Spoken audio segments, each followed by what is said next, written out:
member for Lesser Slave Lake has risen. Thank you, Mr. Speaker, for allowing me an opportunity to respond to the Lieutenant Governor's speech from the throne. It is truly an honor to rise today and deliver my maiden speech in this historic chamber.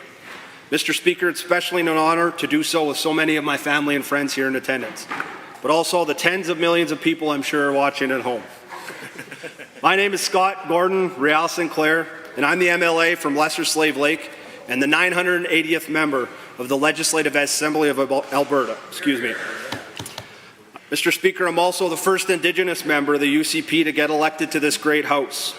I'm extremely proud to be, and I take the responsibility of being a role model and a beacon of hope for others quite seriously, and I look forward to fighting for them and all the people in Northern Alberta.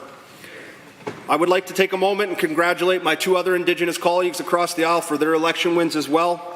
We will probably disagree quite often on politics in this chamber, but I'm proud that we are collectively providing a path for others that will follow in our footsteps. Because, Mr. Speaker, you can't be what you can't see. My parents are Gordon and Valerie Sinclair, and they're both here in attendance today. And I promise you, Mr. Speaker, if they could, they would cheer very loudly. For those who know me, they know my journey to get here has been both improbable and extremely difficult. But I wouldn't have made it without my loving parents. I often tell people that I had a tough childhood from humble beginnings. But Mr. Speaker, for all the difficulties and struggles we had, our house was often filled with laughter and love. Sorry, it's a long speech, so I got to try getting through this. My parents may not have given me everything I wanted, but they gave me everything I needed. My dad was an accomplished boxer, along with my grandfather, are both in the Canadian Boxing Hall of Fame. He was my childhood hero. He didn't just teach me how to fight, he taught me how to be a man. He taught me to speak clearly, look someone in the eye, shake their hand, and always treat elders with respect. And to my mom, who I believe may be one of the strongest people I've ever met. Excuse me. Your whole life I've watched as you've always put yourself last and put the needs of your family above your own. I love you, Mom. Thanks for teaching me how to love and how to take care of my own family.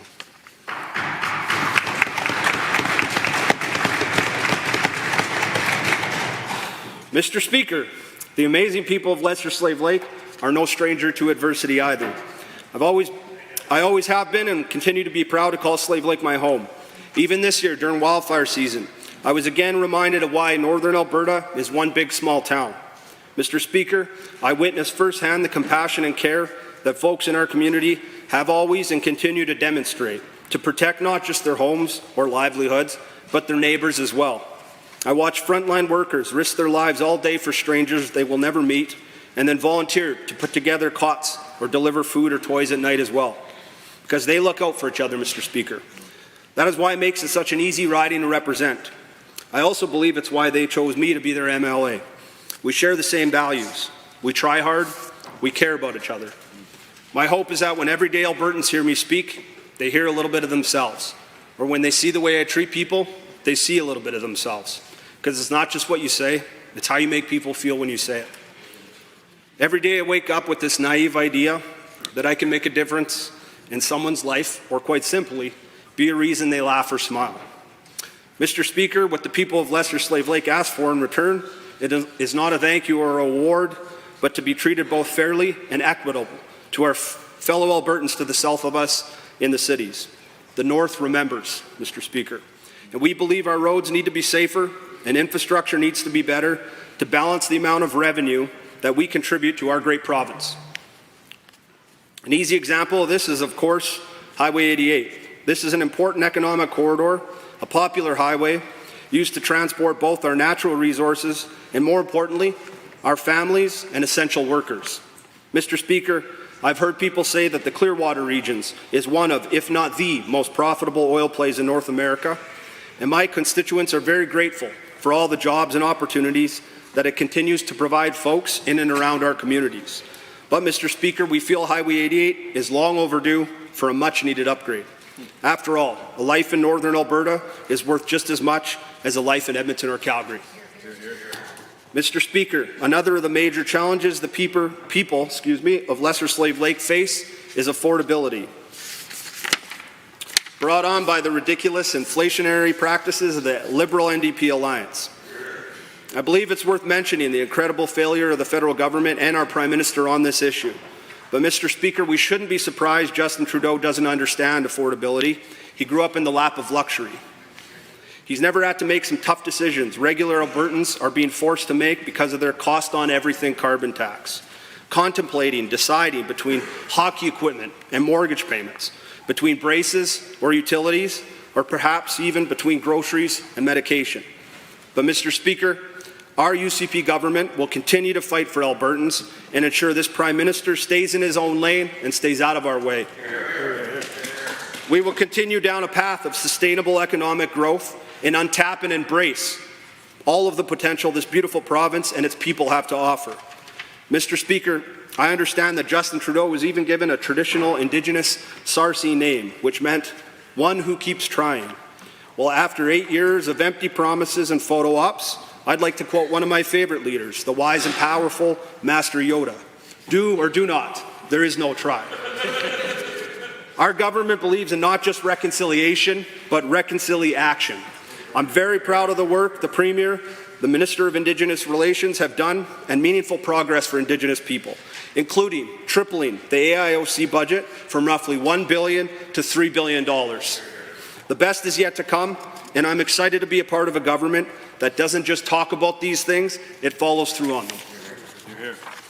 I also think it's important to mention that in my riding, we have the highest percentage of Indigenous people in the province, including 14 Indigenous communities, a quick hello or tanse to my 11 First Nations, Woodland Cree, Whitefish, Lubicon, Big Stone, Peerless and Trout, Loon River, Sucker Creek, Swan River, Capoeino, Sawridge, and Driftpile.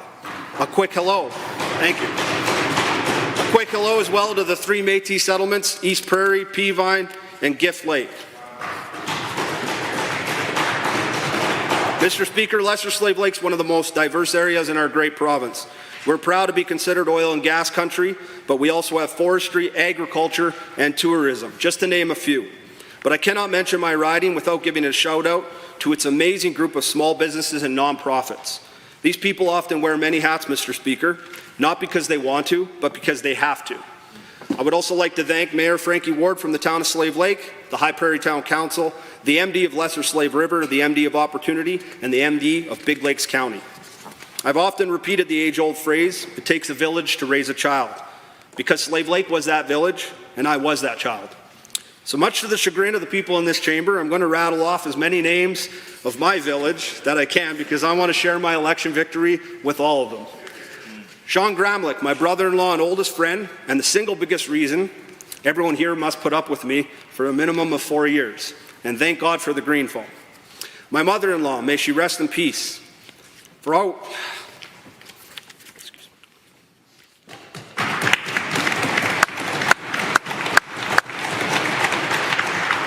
For always making me feel welcome in your family's home, or sending me a box of groceries my last year of junior hockey in Yorkton, because she knew I wasn't getting enough to eat. To Dwayne, Wild Horse Hangartner, Sarge, Shelley and Shane, Bob and Char Jensen, my sisters Casey and Jess, my brother Kelly, Benny and Lori, Uncle Daver and Auntie Julie, Auntie Wanda and Uncle Leonard, Uncle Joey and Auntie Teresa, Uncle Alex, Uncle Rocky, Auntie Chooks, Auntie Pups, Jackson, Damon, Caleb, Sheldon, Westland, Jana, Kelsey, Ryan Sinclair, Blair Sinclair, Brad Sinclair, Cody Sinclair, maybe just all the Sinclairs, Mr. Speaker. Stephen Bezan, Hortense Kalsher, Judy Finkel, my old friend Elroy, and all the people at the Box Factory, Ricky from New Jersey, Ray Stevens, attorney at law, Daryl Marcoux, Brent Hill and Blatchy, Jared Robin, Logie Pierogi, Brad Yorosh, and Ghosty, may rest in peace, Daryl Guerin, Tommy Gunn, Jamie, Dustin, Brian Carlton, Mr. Bartlett, Mr. Turnbull, Hugh and Dale McAvoy, Patty and Dustin Ghostkeeper, Michael Loroff and all the Loroffs, Les Price, Darby, Ronnie, Chad Bowers, Trish, Britt, Linda, Marilyn Dawson, Sonia, Colton, Ann, Barry, and Gordon. And not to mention the best teacher of all time, Mr. Brett Arlinghouse, who was my grade 6 teacher that toured me through these very halls 28 years ago, who took the time to challenge me with extra work, expect more out of myself, and not settle for anything less than my best effort. But he still made school goofy and fun. Encouraged me to balance listening to the genius of Beethoven and Mozart with the genius of Pearl Jam and the Tragically Hip. To read Flowers for Algernon in my spare time, but still enjoy the pleasures of WrestleMania, SummerSlam, Shawn Michaels, and Bret Hart. To suggest and support for me to run and win my first election for class president, and to compliment me for answering trivia questions on Alberta politics and history in these same halls of this stoic building. Mr. Speaker, one of my favorite songs is Wonderful by Everclear. And although I love to sing karaoke, two-step and jig, I assure you, none of those are happening today. I need to specifically mention the lyrics. I go to school and I run and play. I tell the kids that it's all okay. I like to laugh so my friends won't know, but when the bell rings, I just don't want to go home. These words really defined a dark and difficult time in my teens, and it's amazing how long-lasting and impactful a great teacher's reach can go on to saving a child's life and steering them out of darkness. To my friend and mentor, Darcy Hogan, may God rest his soul, who decided he would swoop into my life and provide me the opportunity I was dreaming of for as long as I can remember. A dream where he didn't just pick me to play hockey in the SJHL, he arguably saved my life. Again, one of the many legacies Darcy left behind was his unwavering commitment to investing in kids' characters and values rather than their pedigree and talent. The world could use a few more Darcys, and I'm thankful for knowing them. Mr. Speaker, there's an underdog kid out there watching or listening, Indigenous or not, and you feel underprivileged, invisible, or maybe even unloved. Then you must know I'm not just like you. I am you. And I'm telling you not to give up, and I'm living proof that it can get better. If you can do it, if I can do it, you can do it. And when someone tells you that you're not great, believe them. If someone tells you you are great, believe them and work hard proving them right. And if someone tries to get in your way or bring you down, work equally as hard proving them wrong. But you will need to work for it. The world isn't fair, and no one's going to give it to you. The happiness or your next successful opportunity you seek is often, in my humble opinion, cloaked in both adversity and sometimes even despair. Please do not let your failures or struggles define you and weigh you down. Instead, wear them like battle scars and use these moments as motivation for your next victory. I know that any accomplishment, championship, success, or win that I've experienced has tasted even sweeter because of all the losses, struggles, and challenges I endured along the way. Last but not least, Mr. Speaker, to my beautiful wife, Chantel, and my two daughters, Sloan and Ryan. To my wife, Chantel, thank you for everything. Thank you for being the best mom and holding our family of weirdos all together. Every day I wake up in the morning and hope that you don't come to your senses or that your eyesight doesn't come back. Building a life with you has and always will be my greatest accomplishment. I'm a better man because of you, and I'll always try my best to make you guys laugh and to make you proud. As I like to say, if you can be anything in life, please be funny. Thank you, Mr. Speaker.